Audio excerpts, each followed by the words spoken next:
Flower, flower, flower, flower, flower, flower, flower. I am starting to experience semantic satiation. Today's video topic is 3 tips to succeed as a future Big Red Jelly team member. Number 1, this is one of the Big Red Jelly values, by the way, so this gives you a little glimpse into the culture and the internal workings of Big Red Jelly in our team here. But number 1 is be proactive and efficient. Let me read the definition of proactive. Creating or controlling a situation by causing something to happen rather than responding to it after it has happened. Okay, so after I've just read this phrase, I know for a fact so many of you small business owners out there are like, yeah, that's definitely true. If everyone on a team made the commitment to just be more proactive, think about how much more you'd get done. Think about how faster the fires would get put out. Think about how many problems would be solved quicker. Think about how many problems would never appear because you're being proactive and planning on the problem. So again, being proactive, this is going to come into number 3, which I'm going to talk about in a second, but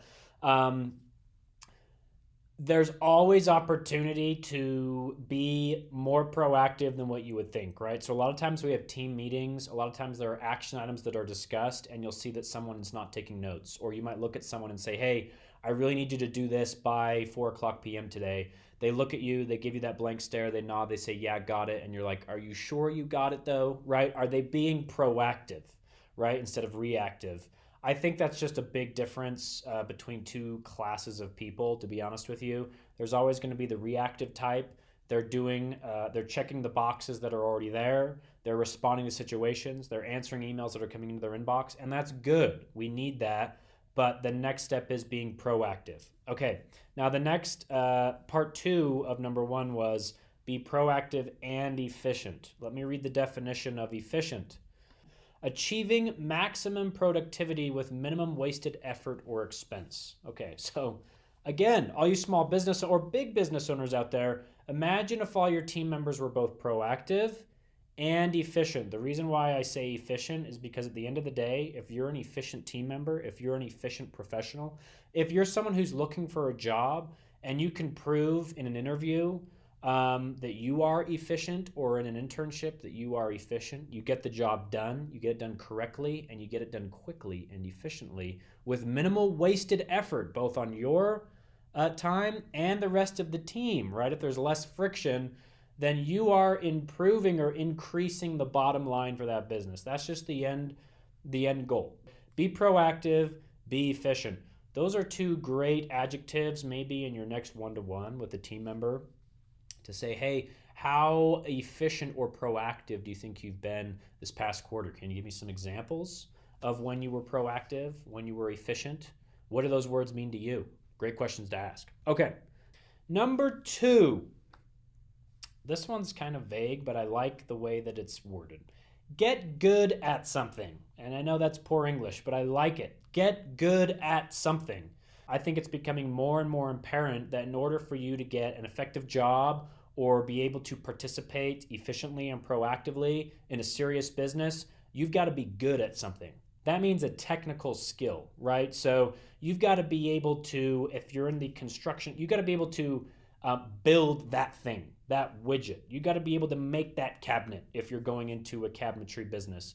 We need more employees, team members, participants, citizens who can do what they preach, who can walk the walk before they talk the talk.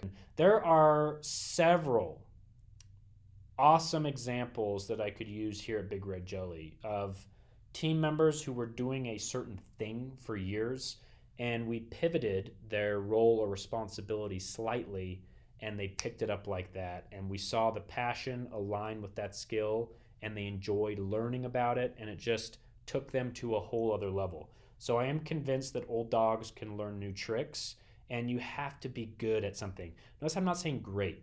You don't have to be the best web developer. You don't have to be the best coder. You don't have to be the best IT technician.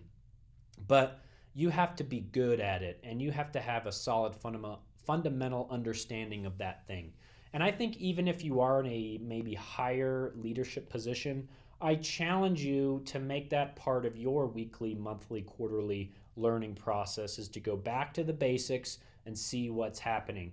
I'll give you an example. I run Big Red Jelly here, and it would be easy for me to just focus on big picture stuff or have client calls from 9 a.m. till 5 p.m. But I do like to always be working on specific client projects, both in the branding and the building and the growth. It always keeps my tools sharp. I continue to learn new things.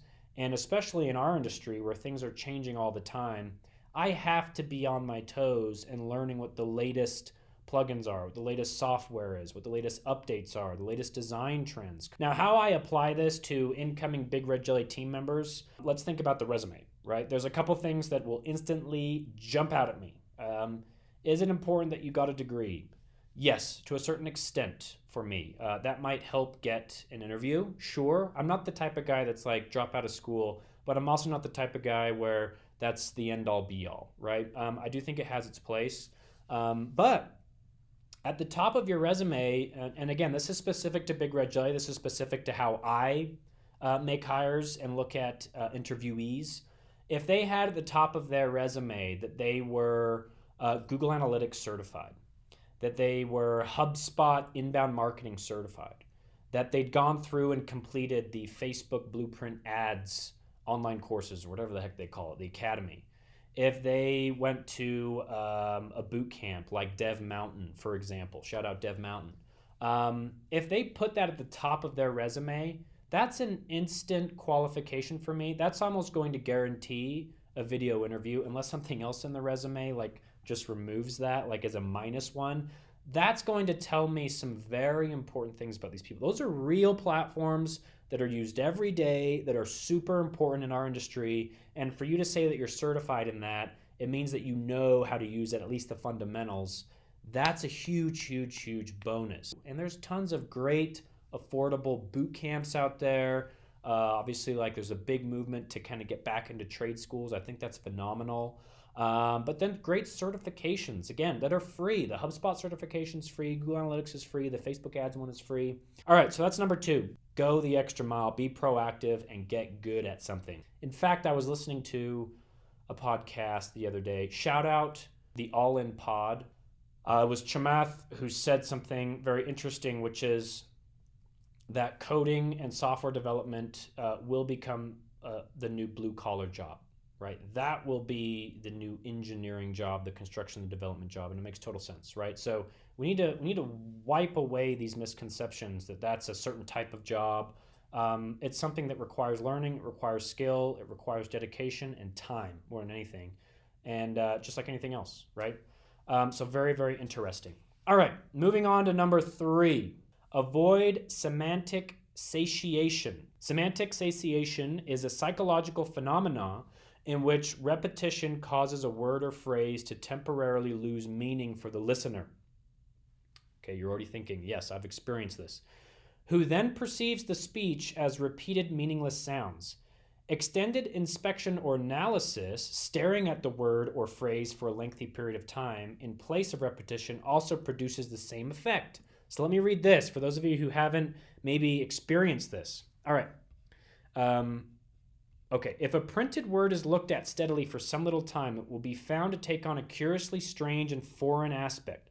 This loss of familiarity in its appearance sometimes makes it looks like a word in another language, sometimes proceeds further until the word is a mere collection of letters, and occasionally reaches the extreme where the letters themselves look like meaningless marks on the paper, right? So take the word flower, for example. Okay, consider the word flower. Flower, flowers. The flower in the field, the flower in the grass, flower, flower, flower, flower, flower, flower, flower, flower, flower, flower. Keep saying it. Yes. Over time, it starts to just lose meaning, right? We start to think, what is that word even? Is that even a word? What is that sound? What is that combination of sounds? So this is what's called semantic satiation. There are some phrases here at Big Red Jelly, some phrases and some words that are abolished. They have been abolished. Sometimes they will pop up every once in a while, and we have to shoot them down. We have to abolish them. We have to remind whoever uttered those words that they are no longer allowed. We send them away. Some of these phrases or words are, for example, and many of you have heard these, I'm waiting on. They haven't got back to me. Let's circle back around to it. One of my personal favorites. Let's put a pin in it.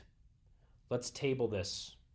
Let's add this to the notes and talk later, right? Again, I'm waiting on. They haven't got back to me. I emailed them, but nothing yet. I haven't heard back. Oh, I am starting to experience semantic satiation here at Big Red Jelly when I hear those phrases, because I used to hear them so much that they lost all meaning. And to any serious, business owner, they should lose meaning to you too, right? They don't mean anything. That's not proactive. That's not even reactive, right? So be gone. No more semantic satiation with these phrases.